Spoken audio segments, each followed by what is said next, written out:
Hey, look who it is. It's Andrea Barrett. Andrea, how are you doing? I'm good. How are you? I'm good. Let's see. For our viewers, you got a book coming out. I There it do. is. Whew. Natural history. Natural history. This is, I didn't count. What book number are we on? I'm afraid it's 10. You're afraid it's 10. Should it be more or less? It should be What? less. It's too many books. Too many So, books. Oh, yeah. well, you got a late start by writing terms in terms of when you actually decide to start. My shadowy memory of your biography, you didn't like start getting sort of serious about it till your 30s. Could that be true? It is true. I had intended to be a biologist and failed miserably at that and dropped out of graduate school, went back and did medieval history for a little while, dropped out of that, Wow. worked at a bunch of jobs. I was just drifting for a long time. Wow. All Yeah. right. How does one fail miserably as a biologist?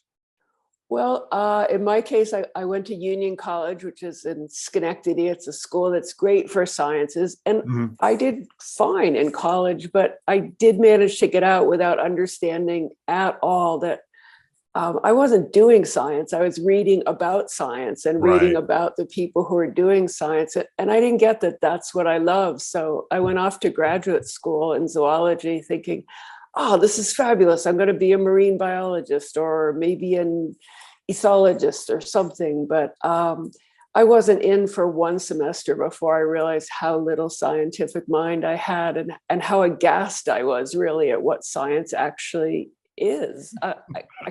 I'm really bad at it and I really don't like it. I like See, watching people do it.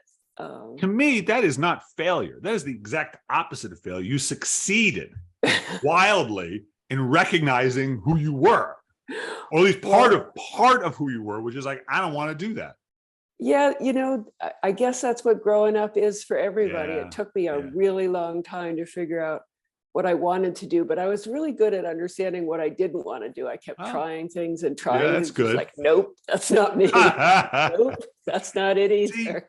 that moment, I gotta say, as you describe it, I laughed about it, but that must have been a profound moment because as you describe it, you had in your young life had a vision of yourself, and that vision was a biologist, and then to have it to then suddenly realize, oh Right. no, that's not who I am. That's kind of like, what am I? What's reality? Where I would think that would be quite unnerving in a way. It was really upsetting. And yeah, it was like, okay, I'm not a scientist. And then I worked at all kinds of different jobs. I worked for the phone company, I worked teaching Uh, GREs, I worked yeah, at a paper box company. For a while, I yeah, thought, yeah. oh, I want to be a tool and die cutter. It's like, really?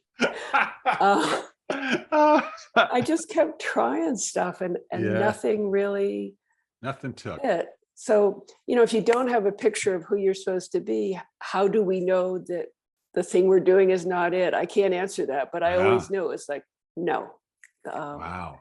Hey, but Yeah, that's critical because on some of the stuff, I always one of the thing about writing is you got to know, you got to be able to say yes and no to a sentence, yes and no to a story. Like you got to be able to say, no, absolutely. that's not it.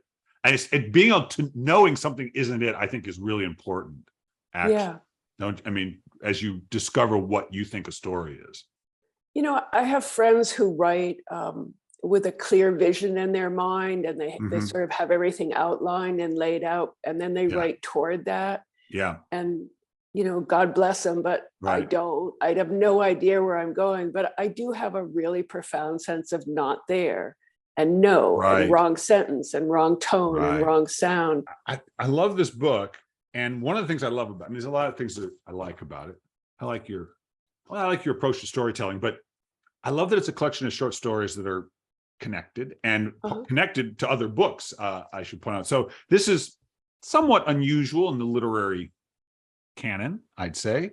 Uh, when did you discover you enjoyed that format, which I love? I love that format, the connected short story. So when did you discover you wanted reoccurring characters, so on Yeah. throughout several books? Talk to me about that.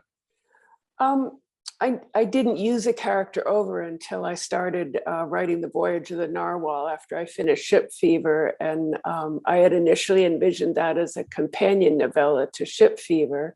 And then it turned into a novel, and Ship Fever turned out to be related to the story. So I finished the novel, but it was really the third in what's now a sequence of 6 books, Servants of the Map, when I started to realize, oh, this is a thing I can do. I can bring some of these characters back. I can start to think about weaving them together. And then I just got really obsessive about it after that.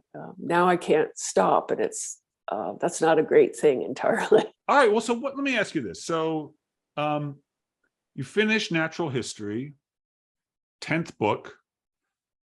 You've got your feet under you a little bit. When you finished it, how did you feel about it? How did you personally feel about it in your honest heart when you said, yeah, it's done? What did you think? I thought not only was it done, but I had a sense that I'd finally come to an end of this project I've been working on for nearly 30 years. It was like, wow. I wrote that last story and realized what Rose was doing there, and realized her relationship to all the other characters. I thought, I think that's the end of that set. I think I'm going someplace different now. I have to really. Does that scare you? Yes. Are you worried? Not worried, but I'm a little taken aback. It's like, I gotta strike out for new territory. That's done. There's always a stage in a writer's life. If you're as old as I am and you've been writing stuff, especially when you've been writing related stuff, you have to sort of look at yourself and say, at what point am I beginning to repeat myself, not in a good way? Right. That's right. I think I'm, really close to that point. I felt like I'd gotten to the end, and to do any more wouldn't be to enter into fresh territory in this series. It would be to be repeating myself. So I got to find a new way.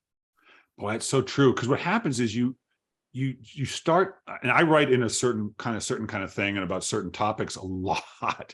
And I have done it so much, I can literally imitate what I sound like when I'm writing authentically, because I know the certain pace. And I'm like that. I got to go in like I've never talked about this subject ever before. And it can get tricky because you get good at doing that, this, and you like writing, right? We get good at performing ourselves or performing our style. And I mean, I'm glad I got better at it, but I don't want to just I don't want to repeat myself. I don't want to perform myself. I want to be myself. And that means trying again, starting over again in some sense. All right. So speaking of Ship Fever, that's one that won the National Book Award, right? Yeah. So what was that like for you? Because that particular award has a lot of, resonance in the literary world. Did it just blow you? Could you make sense of it? No, it was totally a fluke. It caught all of us by surprise, Little Book of Stories, Dead Scientist, 5th book, but half the interviews I did around then, people said, oh my God, what's it feel like to win this for your first book? I was like, oh. But, I was extremely unknown. My books were selling, 3,000 copies or whatever it is, if every library in America buys one and nobody else does but your mother. Right. So, and there was, it was not wholly pleasant because a lot of the press at the time was pretty negative. It's like, why did this book get nominated? Who is this woman? Nobody ever heard of it, blah, blah, blah, blah, blah. Right. And also, I was then wicked shy, much worse than I am now. Oh. And I'd never given readings or done anything. So all of a sudden, there was like, I had to go talk to people. My poor publicist at Norton then, they had to just, they practically had to dress me and put tissues in my purse. I really did not know how to do anything. So I couldn't have been more awkward.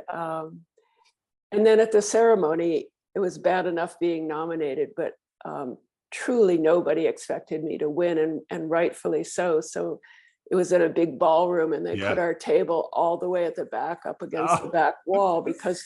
Right. So you had then all of a sudden somebody says this name and there's this light, and it's like, are you kidding me? Wow. It was a good learning experience, and it was an amazing stroke of good fortune. People did read the book, and that was wonderful. I'm not done with you quite yet, Aaron. Here's what I want you to do. I want you to finish this sentence. You're writing, all the writing you've done in your life has taught you anything, it has taught you what? To pay attention to everything around me, all the other people, the natural world, all the birds and bugs and lichen and moss and everything else, and to stop thinking about myself.